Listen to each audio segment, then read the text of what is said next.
Kata Nabi SAW, la'nul mu'mini qaqatlihi. Melaknat seorang mukmin seperti membunuhnya. Kenapa di sini dibahasakan membunuhnya? Karena bisa bermakna kalau doa itu betul diijabah sama Allah. Kayak tadi kita bilang misalnya orang tidak bayar utang, orang zalimi kita lalu kita doakan, kan sama kita membunuh dia. Apalagi kalau doanya betul-betul sampai musnahkan ya Allah. Luar biasa. Orang yang terbiasa melaknat-laknat, emosional, nanti susah hidupnya karena semuanya salah bagi dia. Karena terbiasa menyalah-nyalahkan itu. والإسلام ديني ومحمدا رسول الله. Assalamualaikum warahmatullahi wabarakatuh. Alhamdulillah, selalu saja lisan kita memuji Sang Pencipta Allah atas segala nikmat yang dilimpahkan kepada kita, terutama nikmat Islam dan iman, dan juga kesempatan, kesehatan agar kita selalu berada di atas ketaatannya, termasuk misalnya kita hadir dalam majelis ilmu ini. Semoga Allah ikhlaskan niat dan jadikan ini sebagai tambahan amal kita dan juga penyebab kita masuk ke surga insyaAllah. Selanjutnya kita panjatkan salam hormat kita kepada utusan Allah Subhanahu wa taala, manusia yang telah Allah perintahkan untuk dijadikan sebagai suri tauladan, dan mengucapkan satu kali salam hormat kepadanya akan dibalas oleh Allah dengan 10 kali rahmat. Maka sangat wajar kalau kita selalu mengucapkan salawat dan taslim kepada Nabi besar Muhammad sallallahu alaihi wa ala alihi wa sahbihi wasallam. Seperti biasa di Rabu malam kita membahas, semoga Allah mudahkan, lanjutan dosa-dosa besar. Dan pada malam ini insya Allah kita akan bahas dosa besar melaknat. Dan bagi yang pegang bukunya, ini ada 3 bab sekaligus kami gabungkan. Di halaman 106 ada bab maja'a fil la'an. Bab tentang penjelasan masalah laknat. Di halaman 106. Kemudian juga ada bab selanjutnya atau 2 bab selanjutnya di halaman 110, bab maja'a fi la'nil muslim, bab pembahasan tentang melaknat seorang muslim. Kemudian yang ketiga di halaman 113 ada bab maja'a fi la'nir rajul walidayhi, bab penjelasan tentang laknat seseorang terhadap kedua orang tuanya. Ini semua akan menjadi bahasan kita insyaAllah pada malam ini. Bermula dari makna laknat dulu. Kalau kita kembali kepada Kamus Arab, Lisanul Arab di jilid 13 halaman 387 sampai 388, penjelasan tentang laknat itu kurang lebih terjemahannya, laknat adalah jauh dari kebaikan. Ada juga yang menyatakan laknat adalah jauh dari Allah. Jadi makna pertama jauh dari semua kebaikan, laknat. Jauh dari Allah juga masuk dalam laknat. Kata penulis di sini, jadi laknat itu dari manusia dan makhluk. Yang dimaksud adalah laknat ini celaan dan juga doa. Kalau kita simpulkan sebenarnya sih lebih kepada doa-doa dan kata-kata buruk. Itu laknat. Setiap yang terkena laknat Allah, maka ia berarti jauh dari rahmat Allah dan berhak mendapatkan siksa, akhirnya bisa binasa. Ini definisi yang disebutkan oleh pemilik kitab Kamus Lisanul Arab. Dan ini kamus yang sangat masyhur yang dijadikan sebagai rujukan. Baik teman-teman sekalian, laknat ini hukum asalnya tidak boleh. Mendoakan keburukan, mengharapkan agar seseorang itu kena azab Allah tanpa ada alasan tidak boleh. Dan bukan merupakan ciri seorang muslim suka melaknat. Beranjak dari banyak dalil, diantaranya adalah hadis riwayat Muslim di nomor 2597. Sabda Nabi SAW, la yanbaghi lisiddiqin an yakuna la'anan. Tidak boleh, kata Nabi SAW, seorang yang jujur, siddiq, orang yang jujur. Salah satu penghuni surga tertinggi bersama para nabi-nabi nantinya. Tidak layak orang yang jujur suka melaknat. Artinya mengucapkan doa-doa dan kata-kata buruk yang berharap sebuah siksaan atau celaan tertimpa pada orang lain. Begitu juga dalam hadis yang lain riwayat Imam Muslim juga nomor 2598, Jadi hadis ini berdekatan ya. Kalau tadi hadis yang pertama 2597, kalau ini 2598. Kata Nabi SAW, la yakunul la'anuna syufa'a wala syuhada yaumal qiyamah. Orang-orang yang suka melaknat atau para pelaknat, mendoa-doakan keburukan bagi orang, berharap agar seseorang di hadapan dia tertimpa siksa Allah, padahal sebenarnya orang itu tidak layak. Maka orang yang suka melaknat-laknat ini, mencela-cela, mendoakan keburukan, tidak akan dapat menjadi syuhada. Orang-orang yang jadi saksi hari kiamat. Kita kan ini umat Muhammad SAW akan menjadi saksi, ya, bersama Nabi Muhammad SAW. Dalam sebuah riwayat sahih disebutkan, riwayat Bukhari, nanti pada hari kiamat Nuh alaihissalam akan didatangkan oleh Allah SWT di mahsyar. Kemudian Allah bertanya kepada Nuh bersama juga dengan kaumnya, apakah kau telah menyampaikan risalah hai Nuh? Kata Nuh, tentu ya Allah, aku sudah sampaikan. Ditanya kepada kaumnya, apakah Nuh ini telah menyampaikan risalah yang aku perintahkan? Kata kaumnya tidak. Mereka berdusta karena mereka takut jangan sampai Allah hukum di neraka. Hari kiamat neraka nampak depan mata. Maka Allah Subhanahu wa taala berkata kepada Nuh, lalu siapa saksimu hai Nuh? Kata Nuh alaihissalam, Muhammad dan umatnya.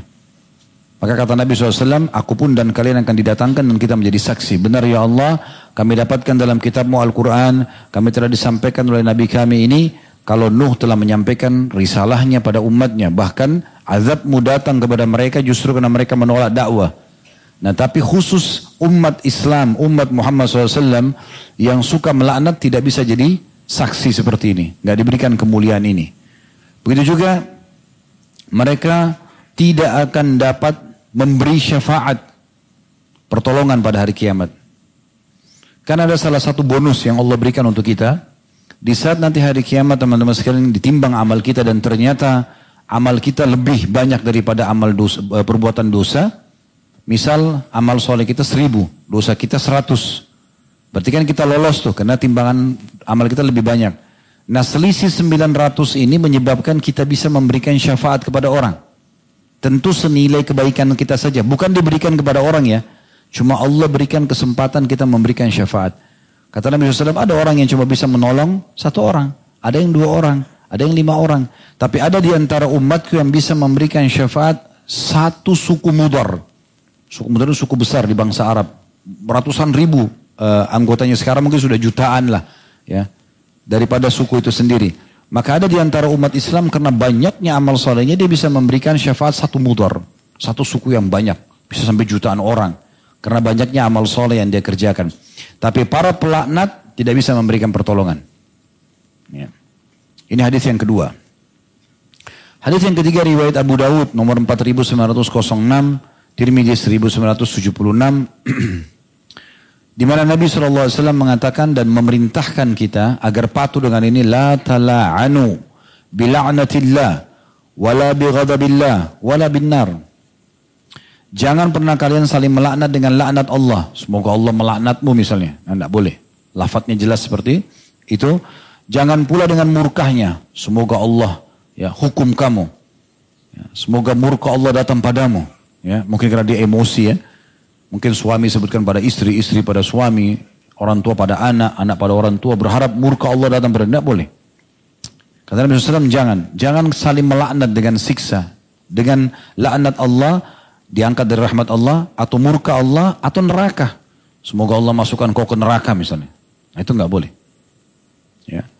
Selama orang itu masih hidup, dan dia masih punya peluang untuk bertaubat, nggak boleh kita cap dia sebagai ahli neraka, nggak boleh. Ya. Maka dalam sebuah riwayat dikatakan sebab keluarnya sebuah hadis qudsi riwayat Bukhari, kalau Allah marah pada seseorang, sebenarnya orang ini ahli ibadah, tapi dia sering nasihatin temannya, jangan buat dosa, nanti begini dan begitu, nanti kau bisa masuk neraka. 1 kali, temannya nggak mau dengar. 2 kali, nggak mau dengar. Berulang kali nggak mau dengar, akhirnya dia marah. Dia mengatakan, kau tidak akan diampuni oleh Allah. Gara-gara ucapan ini, Allah marah pada si pengucap lisan ini. Lalu Allah mengatakan, siapa orang ini? Berani-beraninya melampaui keputusanku. Kan keputusan Allah, Allah maafkan atau tidak? Allah hukum atau tidak? Gitu kan? Maka ketahuilah aku telah maafkan justru orang yang berbuat dosa dan aku hapus semua amalmu. Orang yang melaknat ini mana? Dihapus amalnya. Tugas kita teman-teman dalam berdakwah menyampaikan saja. Penyampaian, bukan penerimaan. Tidak usah berharap diterima dakwah antum, tidak usah. Apalagi harus itu jadi target, tidak usah. Sampaikan saja. Nabi Muhammad SAW pun Allah katakan, ma'alaika illal balak, tugasmu hanya menyampaikan. Nabi SAW berapa kali sedih pada saat mendakwai tokoh-tokoh Quraisy. Maka Allah mengatakan, tidak ada urusan engkau hai Muhammad dengan hidayahnya mereka. Tapi Allah berikan hidayah siapa yang dia kehendaki. Bahkan dalam Islam teman-teman sekalian, kalau ada seseorang pelaku dosa besar, pezina, pemabuk, pemakan riba, meninggal dalam keadaan Islam. Tidak boleh langsung kita cap orang ini masuk neraka. Kalau meninggal dalam keadaan Islam, tidak boleh. Kita harus mengatakan dia masih tahta masyiatillah. Di bawah keinginan Allah. Insya azaba wa insya ghafaralah. Kalau Allah mau Allah hukum, kalau Allah mau Allah maafkan. Tidak boleh langsung kita cap. Karena rahmat Allah masih luas. Kalau dia jelas meninggal dan dasarnya orang itu memang sudah divonis oleh Allah, ya, kena laknat dan juga memang Allah cap dia ahli neraka kayak Fir'aun, Haman, gak ada masalah. Kalau dia mengatakan, dia ceritakan tentang Fir'aun, dia mengatakan Fir'aun, semoga Allah melaknatnya, itu gak salah. Karena dasarnya memang dia meninggal dalam keadaan kufur dan memang Allah melaknatnya memang. Itu beda. Tapi ini kalau antum ngobrol keseharian, ribut sama orang. Kan? Lalu antum menggunakan kata-kata laknat.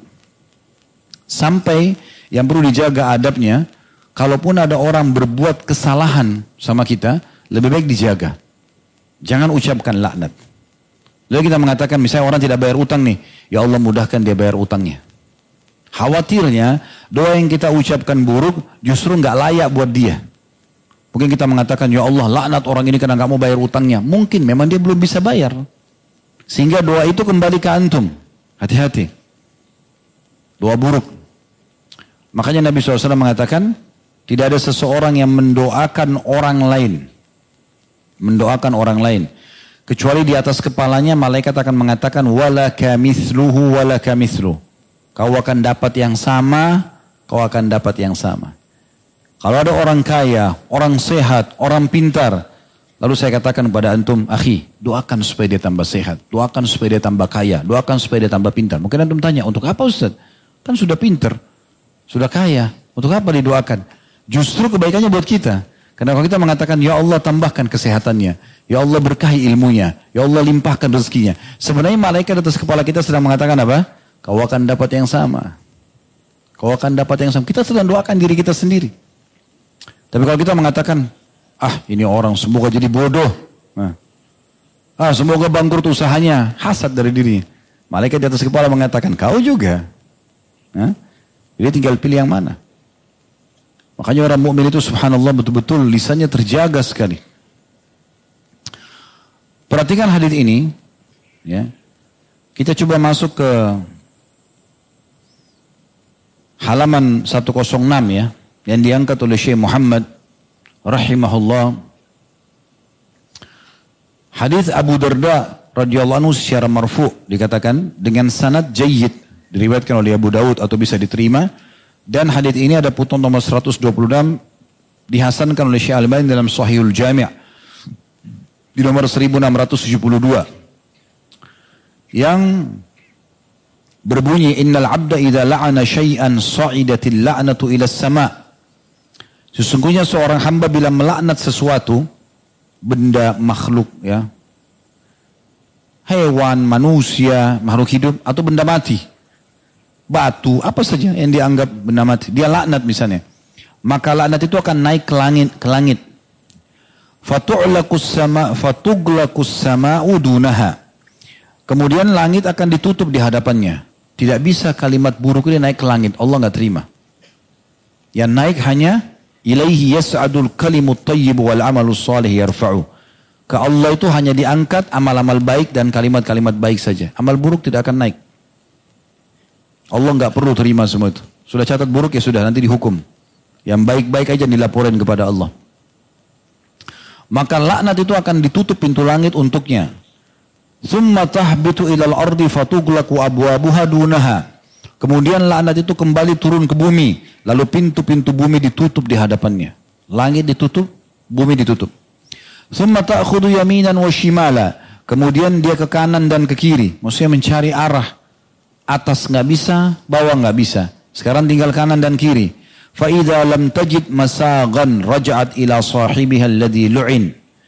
Kalau seandainya dia tidak mendapatkan tempat yang diperkenankan, bisa dia ke arah sana, maka laknat itu akan kembali kepada pemiliknya. Yaitu orang yang dilaknat. Misalnya dia laknat seseorang, atau dia laknat benda. Yang itu. Diarahkan dulu ke situ. Ya. فَإِنْ كَانَ أَهْلًا وَإِلَّا رَجَعَتْ إِلَى قَائِلِهَا. Kalau seandainya dia pantas mendapatkan laknat itu, misalnya tadi Fir'aun kita laknat karena memang dilaknat gitu kan, maka sampai laknat itu kepada dia. Tapi kalau tidak, akan kembali kepada pengucapnya. Nah, ini poinnya. Kembali kepada pengucapnya. Jadi hati-hati. Jangan suka gunakan kata-kata yang tidak baik. Walaupun itu diri kita sendiri. Lihat diri antum di cermin, kok saya jelek ya, kok saya pesek ya, kok saya hitam ya. Antum ini ciptaan Allah. Urusan antum apa dengan mata antum yang sipit, kulit yang hitam, rambut yang keribu. Biarkan saja. Nikmati selesai. Allah ciptakan begitu. Allah akan datangkan orang yang suka antum itu. Gak usah khawatir. Hah? Kenapa harus khawatir? Tugas kita bersyukur dan menikmati. Percaya diri saja. Wong ini ciptaannya, penciptanya ada kok. Kecuali kita sendiri yang rakit-rakit terus salah. Gitu kan? Kita rakit, mata kita sipit, sebenarnya bisa besar. Mungkinlah, wajar kita salah. Ini enggak, lahir udah gitu. Terus apanya mau diprotes? Hah? Udah biarin aja, alhamdulillah. Terima, syukuri. Ya kan? Itu yang harus kita lakukan. Kemudian Syekh Muhammad mengatakan setelahnya, dan baginya ada syahid atau saksi dari hadis yang lain dalam riwayat Ahmad dengan sanad yang hadis dari hadis yang sama dengan hadis dari Ibnu Mas'ud. Abu Dawud dan lainnya juga meriwayatkan dari hadis Ibnu Abbas, para perawinya thiqah. Ya. Juga ada riwayat Muslim dari Abu Barzah radhiyallahu anhu secara marfu. Nah, ini hadis yang lain ini, ya. Yang menguatkan tentang tidak boleh mengucapkan laknat. Hadis ini diriwayatkan oleh Imam Muslim nomor 2596. Disebutkan di situ bahwasanya jadi ada kisah ya, ada seorang wanita Ansar pernah menunggangi unta. Namun unta itu pada saat sedang dikendarai memberontak dengan tiba-tiba. Ya. Lalu dengan serta-merta wanita itu melaknat untanya. Lalu Nabi SAW pada saat mendengar itu bersabda. Ya. Kata beliau, la tusahibna naqatun alaiha la'nah. Tidaklah seekor unta yang terkena laknat menemani kami. Maksudnya unta itu disuruh turun penunggangnya lalu diusir, dipergikan saja. Padahal unta itu dilaknat. Pemiliknya doakan keburukan. Nabi sudah larang, tidak boleh ikut dalam kelompok kita. Dalam riwayat lain, khudhu ma'alaiha wada'uha fa'innaha mal'una. Turunkan semua beban yang ada di atas unta itu dan lepaskan unta itu. Karena dia telah dilaknat. Itu nggak boleh. Sial motor ini. Sial mobil ini. Nggak boleh. Apa urusannya dia? Bannya pecah, kurang angin, nggak bisa di starter. Ya udah, ikhtiar aja. Ngapain salahin? Sendalnya dibilang sial, ya. Pintu kena angin sial, ya. Tambah lagi sialan. Kan. Untuk apa? Salahnya apa gitu? Ya.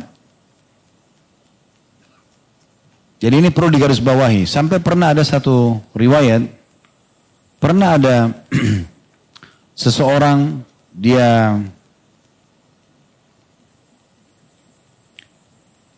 kainnya, jubahnya tertiup angin. Kalau tidak salah sama Ibnu Abbas dia berjalan pada saat itu, radhiyallahu anhuma. Kemudian orang itu melaknat angin. Kata beliau, jangan kau laknat angin, karena angin ini diperintah oleh Allah. Dia memang disuruh berhembus.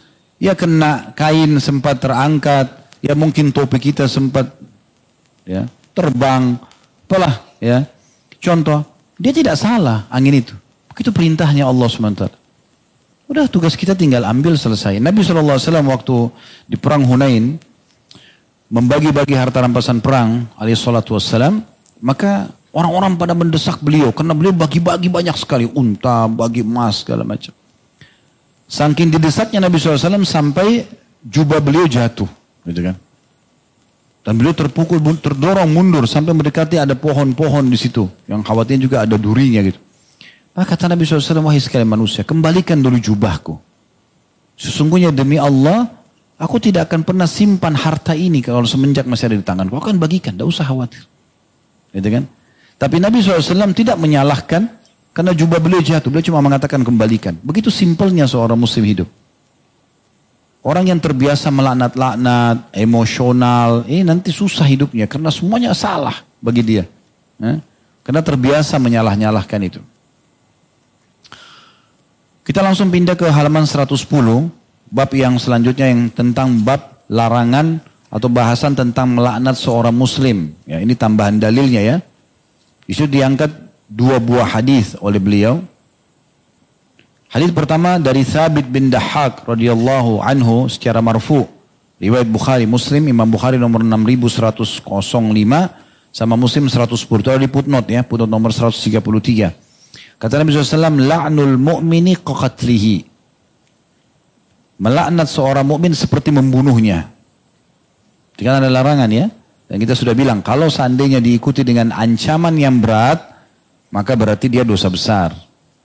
Nah, laknat sudah kita bilang tadi, sebenarnya nggak boleh mengucapkan kata-kata buruk. Tapi kita mengatakan semoga Allah berikan kamu hidayah, ya. Semoga Allah perbaiki keadaanmu. Dalam keadaan kita emosi pun jauh lebih baik. Permasalahannya bukan hanya sekedar dianya, ya, kita selamatkan dari serangan kita. Kitanya bisa terserang dengan doa itu sendiri sebagaimana sudah kita bacakan hadisnya. Kalau sampai dia tidak layak orang itu. Ya kan gitu. Kita kan tidak pernah tahu kondisi orang. Umumnya fitrahnya manusia itu tidak mau punya masalah. Tapi kalau orang buat masalah cuma 2 keadaan. 90% terdesak. 10%-nya mungkin disengaja. Jadi orang pasti ada masalah tuh. Memang dia, kalau dia sedang ada tidak bayar utang, tidak ini, memang ada 90% tuh terdesak. 10% yang sengaja, memang orang tuh buruk sekali akhlaknya. Lebih banyak orang memang karena nggak bisa gitu. Dia mau bayar nggak tahu bagaimana. Lalu untuk apa dilaknat? Kita cuma sekedar menghilangkan dendam. Ini orang nggak mau bayar utang, ya Allah, butakan matanya. Misal, itu kan? Patahkan kakinya, apalah. Orang doakan buruk. Terpenuhi, bisa saja terpenuhi karena antum kan terzalimi kan gitu. Tapi masalahnya, kalaupun misalnya diijabah, laknat itu 2 itu datang kepada dia. Baik, selesai itu. Habis itu antum dapat apa? Matanya buta, kakinya patah, terus dapat apa? Utang kita nggak dibayar. Dan murid dendam. Coba antum bilang, ya Allah berikan hidayah. Mudah-mudahan dia bisa bayar utangnya. Antum dapat pahala dengan doa itu. Kalau dia diterima doa antum, dia akan bayar utang antum. Selesai, dapat 2-2. Dapat pahala, dapat bayar utang. Plus lagi ada plusnya, awet muda. Iya, awet muda orang tidak suka laknat. Emosional, suka marah, mukanya berkeriput-keriput, macam-macam. Sini keriput, sana keriput. Emosional, suka marah. Semuanya dimarahin sama dia. Ya. Apa saya dimarahin? Bahkan dia salah pakai sendal, sendalnya juga dimarahin. Hah? Dia jalan, dia keselio, dia yang salah, dimarahin lantainya. Lantai kakinya salah. Aneh betul. Ya. Jadi rusak sendiri, kejiwaannya pun jadi rusak gitu. Jadi melaknat seorang mukmin sama dengan membunuhnya. Kenapa di sini dibahasakan membunuhnya? Karena bisa bermakna kalau doa itu betul diijabah sama Allah. Kayak tadi kita bilang misalnya orang tidak bayar utang, orang zalimi kita lalu kita doakan, kan sama kita membunuh dia. Apalagi kalau doanya betul-betul sampai musnahkan ya Allah. Luar biasa. Baik dia mati setelah itu habis, selesai, dendam saja. Nggak ada manfaatnya sama sekali dendam itu. Makanya saya selalu bilang teman-teman di pengajian, semoga Allah mudahkan kami mengamalkan. Pertama bukan cuma mengucapkan. Hapus di benak antum ini, di kamus kita ini dendam, ya putus asa. Ini semua tidak ada. Dalam Islam, dalam kamus kita tidak ada. Selalu memaafkan, iya. Selalu optimis bisa maju dan berkembang, iya. Itu harus begitu. Dalil kedua diangkat oleh beliau di sini adalah hadits riwayat Bukhari dari Abu Hurairah radhiyallahu anhu, masih halaman yang sama 110 ya. Di bab yang sama 2 buah hadits di sini diangkat. Hadits Abu Hurairah radhiyallahu anhu secara marfu, annahum darabu rajulan qad syaribal khamr Falamma ansarafa qala ba'dul qaum akhzakallah. Qala Nabi SAW la taqulu hadha la tu'inu alaihi syaitan. Bahwasanya mereka para sahabat pernah memukul seseorang yang meminum khamr. Ketika berpaling, sebagian mereka sudah ditinggal, sudah digebukin orang itu kena hukuman. Kan biasanya dicambuk ya. Orang peminum khamr di masa Nabi SAW. Maka setelah dicambukin, dipukulin, digebukin, ditinggal sama orang-orang. Ada sebagian sahabat bilang begini, semoga Allah menghinakanmu. Maksudnya kenapa kau minum khamr? Semoga Allah hinakan. Jadi doakan keburukan. Jelas ya, orang ini melakukan pelanggaran. Minum khamr dosa besar. Lihat bagaimana respon Nabi SAW. Waktu sebagian sahabat mengatakan, akhzakallah, semoga Allah hinakan kau. Tujuannya sebenarnya, kenapa kau mabuk? Mabuk itu haram. Ya kan? Tapi dia doakan keburukan, bukan dia nasihatin. Semoga Allah hinakan kamu. Maka Nabi SAW bersabda, jangan kalian mengatakan ini. Jangan kalian membantu syaitan atas dia. Kalau kalian ucapkan itu, syaitan akan datangi kepada dia membisikkan, tuh, orang-orang muslim sendiri tidak suka sama kamu. Kan bisa macam-macam bisikan syaitan. Malah bisa jadi jahat dia. Yang tadinya dia cuma minum khamr, nanti bisa membunuh. Ya. Bisa indah itu bisa banyak kesalahan dia lakukan. Udah kalau hukuman datang dalam Islam cambukan. Selesai. Mirip dengan ini juga hadis tentang masalah pezina ya, yang pernah dihukum, dirajam di masa Nabi SAW. Dia melapor kepada Nabi sudah berzina, Nabi suruh dia melahirkan dulu, menyusui dulu, sampai akhirnya tetap dia merasa ketakutan sekali dengan dosa ini, takut Allah hukum hari kiamat. Ya Allah, dirikan saja, tegakkan ini, rajam ini. Maka dirajam. Waktu itu rajam ada satu sahabat mengatakan, semoga Allah melaknatmu. Saya kok kau berzina? Kebetulan wanita ini memang sudah bersuami ya, tapi dia merasa bersalah. Dia akhirnya melapor kepada Nabi SAW, dia ingin minta dihukum. Dan akhirnya Nabi hukum akhirnya. Tapi setelah dia melahirkan 9 bulan, kemudian karena dia hamil di luar nikah itu, kemudian dia juga menyusui 2 tahun baru kemudian dirajam. Sebenarnya sebagian ulama mengatakan kalau orang ini tidak datang, maka mungkin sudah cukup. Nabi SAW suruh dia bertobat saja. Tapi karena dia tetap datang mendesak, Nabi SAW tegakkan. Nah waktu ditegakkan itu, ada sebagian sahabat mengatakan semoga Allah melaknatmu. Kenapa maksudnya kau berzina? Gitu kan? Maka Nabi SAW mengatakan jangan engkau melaknatnya. Karena wanita ini telah taubat. Kalau taubatnya dibagikan kepada 70 penduduk Madinah. Maksudnya yang berbuat dosa yang sama. Maka akan dimaafkan. Karena taubatnya luar biasa gitu bobotnya. Wanita ini terus merasa salah betul dengan Allah Subhanahu wa ta'ala. Maka itu poin yang perlu digarisbawahi. Kemudian kita pindah ke bab yang ketiga. Yang terakhir ini yang dibahas sini adalah halaman 113 ya.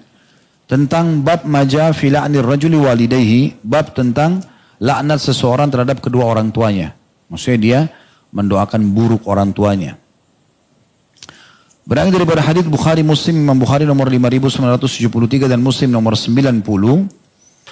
Dari hadis Ibnu Umar radhiyallahu anhuma secara marfu, min akbaril kabair ayyal'anar rajulu walidayhi. Termasuk dosa yang sangat besar apabila seseorang melaknat kedua orang tuanya. Qila ya Rasulullah wa kaifa yal'anur rajul walidayhi. Maka ada seseorang bertanya dengan bingung dan mengatakan, ya Rasulullah, bagaimana bisa seseorang melaknat kedua orang tuanya? Karena nggak masuk di akalnya si penanya ini, masa bisa anak doa-doain keburukan orang tuanya sih? Nah, Nabi SAW jelaskan, faqala atau qala, yasubbu rajulu abar rajuli fayasubbu abahu wa yasubbu ummahu fayasubbu ummah. Bisa saja seseorang itu mencaci maki atau mencerca bapak orang lain, kemudian orang lain itu mencerca bapaknya. Begitu juga ya, dia mencerca ibunya, maka orang lain mencerca ibunya. Ya, apalah yang dia ucapkan dari kata-kata yang tidak baik, misalnya berhubungan dengan masalah mencelah, memang ayahmu itu, memang ibumu itu, misalnya dicela. Maka yang sedang dicela ini juga membalas dia. Membalas, menyebutkan tentang masalah celaan yang sama. Maka si pengucap doa buruk ya, atau laknat kepada orang yang sedang dia target itu, dia sedang durhaka dengan orang tuanya. Karena dia mencela orang tua orang lain, maka orang yang sedang dicela juga mencela orang tuanya. Maka dia penyebabnya. Di sini dia kena dosa besar. Berarti tidak usah mencela orang lain.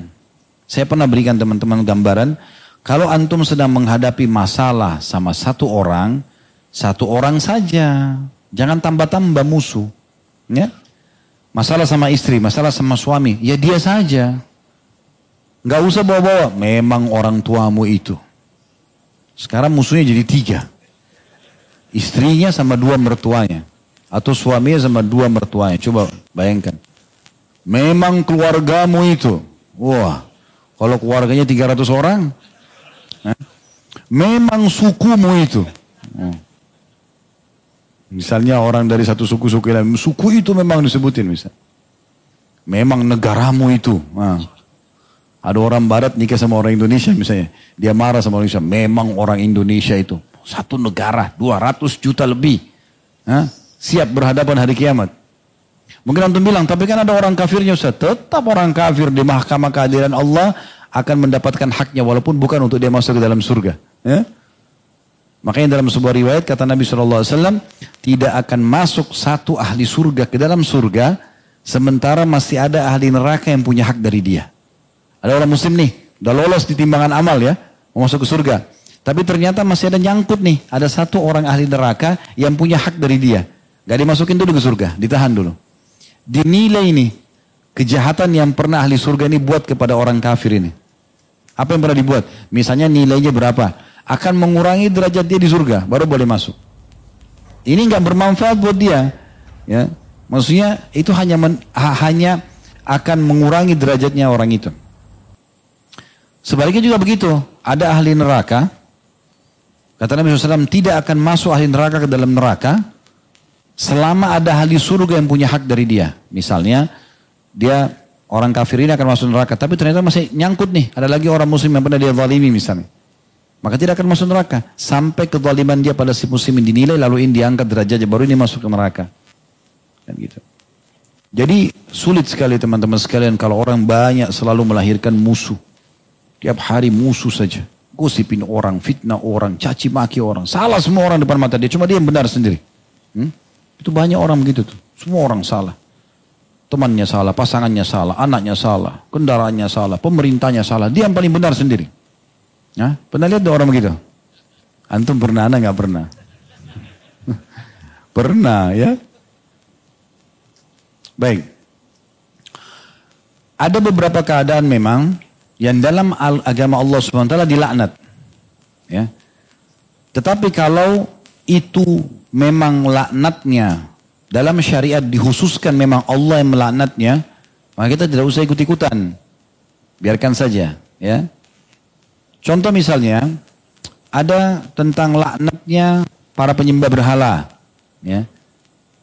Ada laknat para pelaku maksiat. Itu memang dilaknat dalam syariat. Tapi yang melaknatnya adalah Allah, malaikat. Ya. Memang Allah menghilangkan rahmatnya pada orang-orang ini. Begitu juga orang yang mencela orang tuanya tadi. Gak usah karena dia cela orang tuanya, antum ikut-ikutan.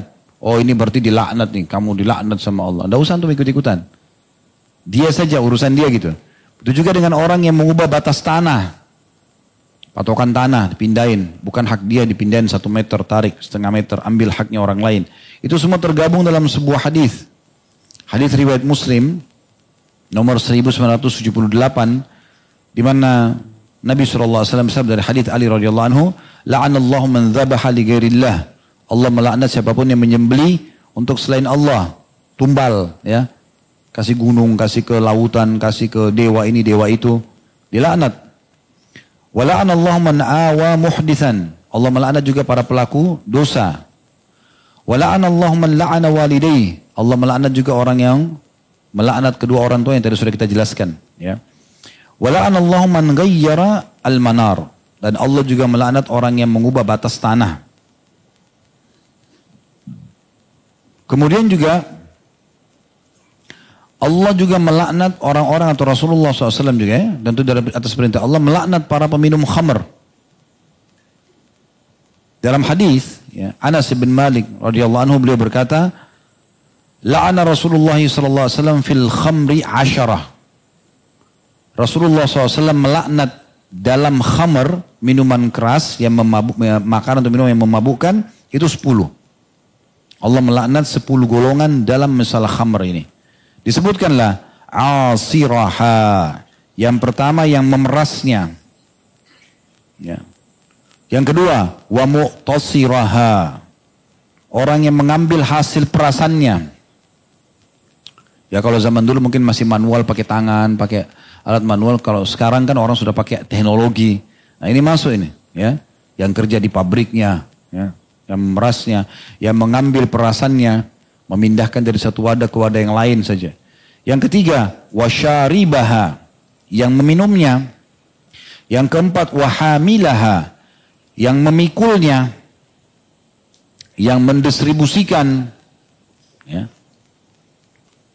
Jadi yang pertama memeras, yang kedua mengambil hasil perasannya, yang ketiga meminumnya, yang keempat mendistribusikan. Yang kelima, wal mahmulata ilaihi, dan juga yang memesannya. Yang keenam, wasaqiyaha, yang menuangkan. Ya. Pekerja-pekerja di restoran atau di bar menuangkan khamr. Yang ketujuh, wabai'aha, penjualnya. Yang kedelapan, wa akila samaniha, yang memakan hasil penjualannya. Yang kesembilan, wal mushtariya laha, yang membelinya. Kemudian yang ke-10, wal mushtaratul lahu, ya. Wal mushtarata lahu, yang artinya yang membelikan untuk orang lain. Dia beli khamr, kasih hadiah temannya, kasih atasannya. 10 orang ini, ya. Semuanya kena laknat. Nah ini dilaknat oleh Nabi SAW. Tidak usah antum ikut-ikutan laknat ya. Sudah itu sudah dilaknat. Cukup antum tahu informasinya. Begitu juga pemakan riba. Ini golongan yang ke-6. Kalau tadi kan kita sudah sebutin golongan pertama, ya. Siapa tadi? Yang menyembelih selain Allah, syirik ya. Kemudian pelaku maksiat, 2. Yang ketiga mencela orang tuanya. Yang keempat yang merubah batasan tanah, ya. Yang kelima yang mengkonsumsi khamr. Tepatnya tadi 10 golongan yang sudah kita sebutkan, yang memeras, ya, yang mengambil hasil perasan, yang meminumnya, yang mendistribusikan, yang memesannya, yang menuangkannya, yang menjualnya, yang makan hasil penjualannya. Ya. Tentu di poin ke-8 ini yang menghakkan hasil penjualan kalau dia tidak tahu ya. Tapi kalau ada seorang istri dia tahu suaminya kerja itu, lalu dia makan hasilnya, ini kena di sini. Yang membeli secara langsung dan juga yang membelikan untuk orang lain. Yang ke-6 yang memakan riba. Sesuai dengan hadis Nabi SAW riwayat Muslim, la'ana Rasulullah SAW, hadis Jabir radhiyallahu anhu, beliau mengatakan la'ana Rasulullah SAW akil riba wa mukilahu wa katibahu wa syahidaihi wa qalahum sawa. Rasulullah SAW melaknat pemakan riba. Nah, di sini juga ada beberapa tingkatan, ada beberapa orang ya, golongan yang kena laknat semua ini. Akil riba, pemakan ribanya, kemudian mukilaha, ya, itu adalah penyetor riba itu sendiri, yang menyetornya. Wakatibaha, pencatat transaksi riba. Wasyahidaihi, dan 2 orang yang menjadi saksi terhadap riba. Kata Nabi SAW, mereka semua sama. Ini hadis riwayat Muslim. Dan ada kaidah yang jelas dalam masalah ini, karena ini dalam masalah utang piutang, kullu qardin jarra manfaatun fahuwa riba. Semua utang yang mendatangkan manfaat maka riba. Makanya pernah kita jelaskan teman-teman sekalian, investasi dalam Islam ada 2, ada investasi yang antum bisa ambil keuntungan, mudharabah sama murabahah. Bagi hasil atau beli putus, ya. Antum masuk investasi di satu perusahaan, nih saya taruh uang 100 juta, pemilik perusahaan punya 100 juta, masing-masing dapat 55% mudharabah, untung rugi tanggung bersama. Sama-sama ambil untung 50%, kalau rugi juga tanggung 55%, ya. Atau murabahah, antum mau beli kendaraan, tidak ada duit, antum datang kepada seseorang teman mengatakan tolong belikan saya mobil ini. Kemudian harganya 200 juta misalnya, beli mobil. Terus dia bilang, baik saya akan belikan, tapi saya jual ke kamu 220 juta ya. Boleh dibayar 12 bulan. Akadnya murabaha. Dia belikan, dia jual ke kita. Jelas dari awal, bukan utang piutang. Beli putus, ya. Nah ini boleh. Ini investasi boleh ambil keuntungan. Investasi yang tidak boleh ambil keuntungan adalah utang piutang, gadai. Ini nggak boleh. Ini memang murni mencari pahala. Ya, sudah kita pernah jelaskan itu.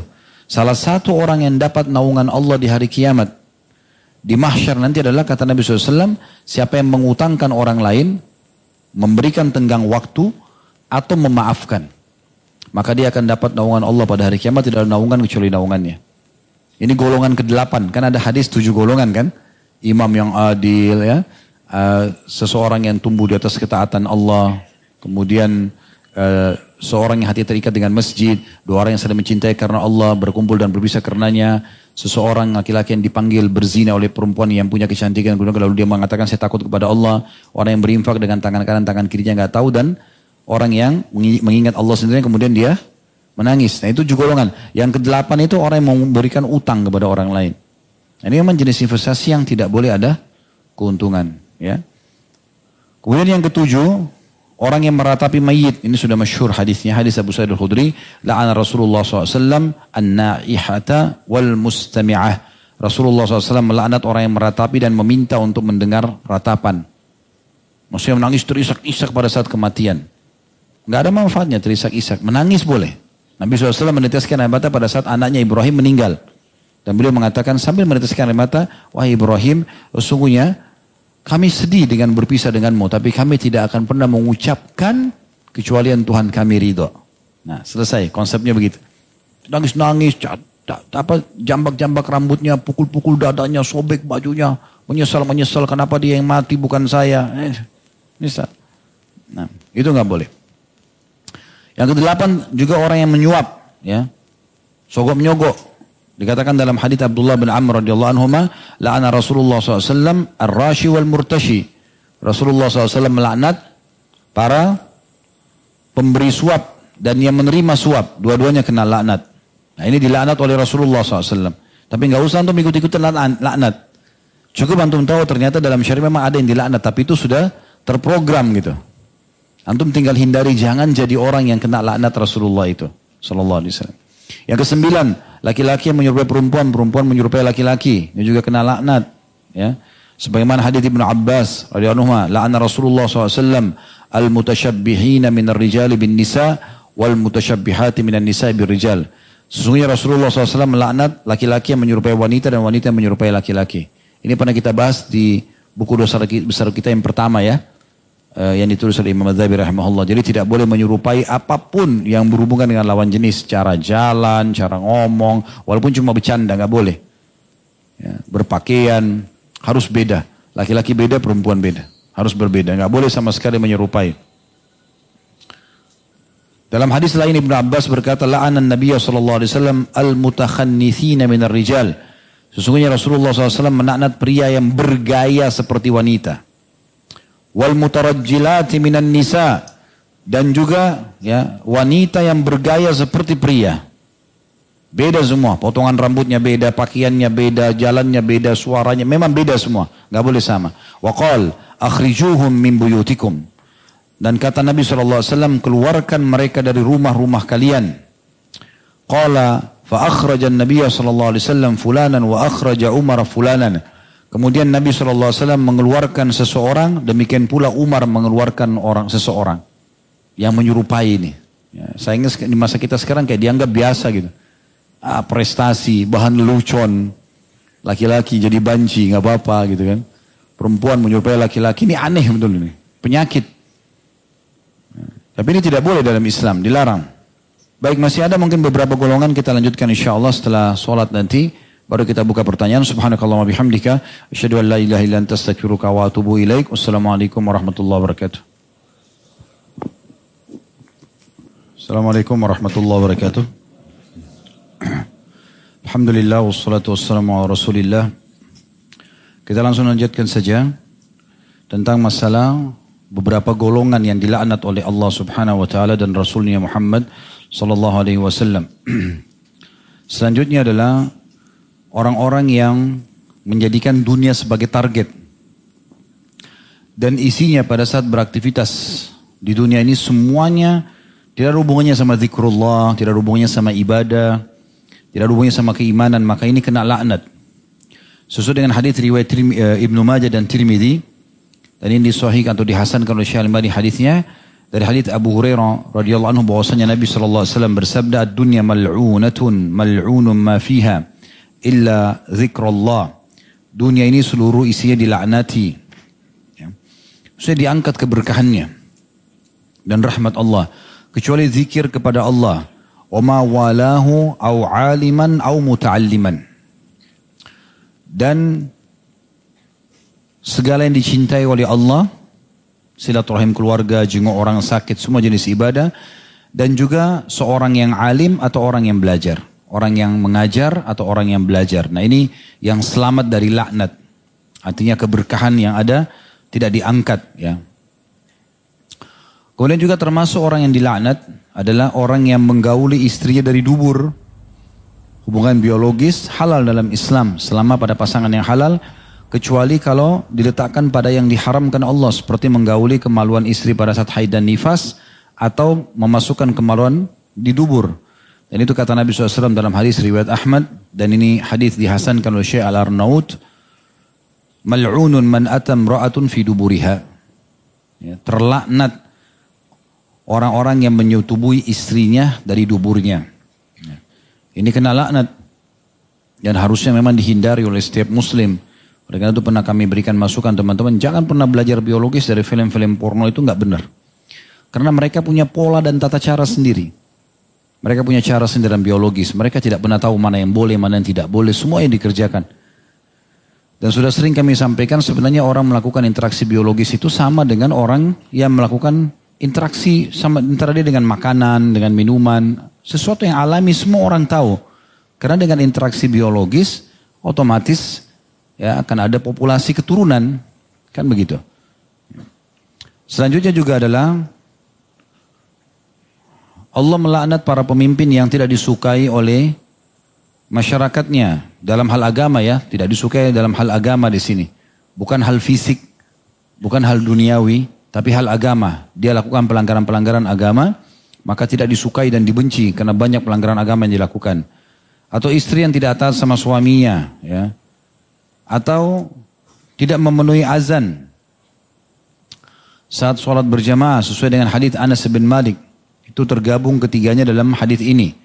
Ia berkata, la'ana Rasulullah SAW thalathah. Rasulullah SAW telah melaknat 3 orang. Yang pertama, rajulun amma qauman wahum lahu karihun. Seseorang yang memimpin satu kaum lantas mereka tidak suka lantaran penyimpangan agama. Ingat, bukan fisik, bukan urusan dunia. Tapi agama. Pelanggaran agamanya terlalu banyak. Diingatkan tidak mau dengar.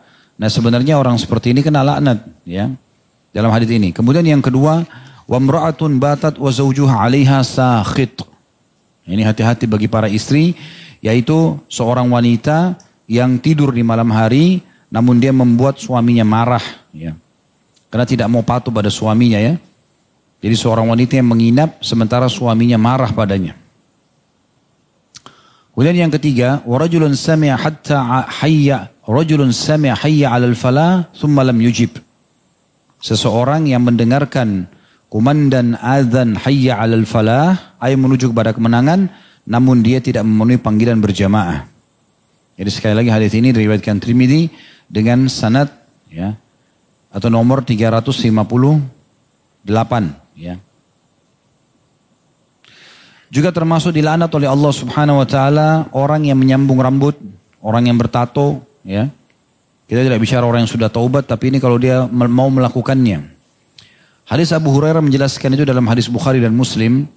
Kata Nabi SAW, la'anallahu al-wasilata wal mustawsilah. Allah melaknat perempuan yang menyambung rambut, perempuan yang minta disambungkan rambutnya. Wal washimata wal mustawshimah.